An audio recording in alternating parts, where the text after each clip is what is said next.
இனி வீட்லயே பானிபூரி செய்யலாம் எல்லாரும். ஆச்சி பானிபூரி கிட்.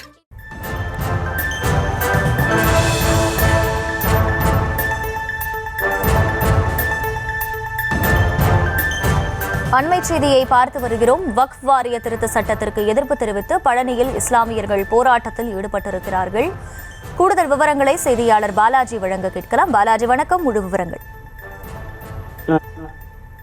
வாரிய சட்ட திருத்த மசோதாவிற்கு எதிர்ப்பு தெரிவித்து பழனியில் அனைத்து இஸ்லாமிய சமுதாயம் சார்பில் 1000க்கும் மேற்பட்ட இஸ்லாமியர்கள் கலந்து கொண்டு பிரம்மாண்ட பேரணியில் தேசிய கொடியுடன் சென்று மற்றும் ஆர்ப்பாட்டம் நடைபெற்று வருகிறது.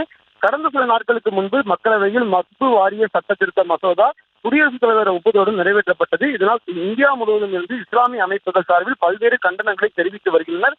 அதன் ஒரு பகுதியாக திண்டுக்கல் மாவட்டம் பழனி, நீக்காரப்பட்டி, பாலசமுத்திரம், கீரனூர், ஆயக்குடி உள்ளிட்ட அனைத்து இஸ்லாமிய சமுதாய மக்கள் சார்பில் பழனி பெரிய பள்ளிவாசலில் இருந்து மிக பிரம்மாண்டமான பேரணி துவங்கி 1000க்கும் மேற்பட்ட கலந்து கொண்டு பெரிய பள்ளிவாசல் முதல் கடைவீதி சாலை, காந்தி மார்க்கெட் சாலை, பேருந்து நிலையம், ரயில்வே தியேட்டர் சாலை வழியாக சென்று மின் வாரியத்தில் பேரணி நிறைவுற்று பிரம்மாண்ட ஆர்ப்பாட்டம் நடைபெற்று வருகிறது. இதில் ஒன்றிய அரசு வக்ஃப் வாரிய சட்ட திருத்த மசோதாவிற்கு எதிர்ப்பு தெரிவித்தும் வக்ஃப் திருத்த சட்ட மசோதா மத சுதந்திரத்துக்கு எதிரானது என்றும் வக்ஃப் திருத்த சட்ட மசோதாவை ஏற்க மாட்டோம், வக்ஃப் திருத்த அரசியல் அமைப்பிற்கு எதிரானது என்றும் உள்ளிட்ட பல்வேறு பதாகைகளை ஏந்தியபடி கோஷங்கள் எழுப்பப்பட்டு தேசிய கொடியுடன் சென்று ஆர்ப்பாட்டம் நடைபெற்று வருகிறது.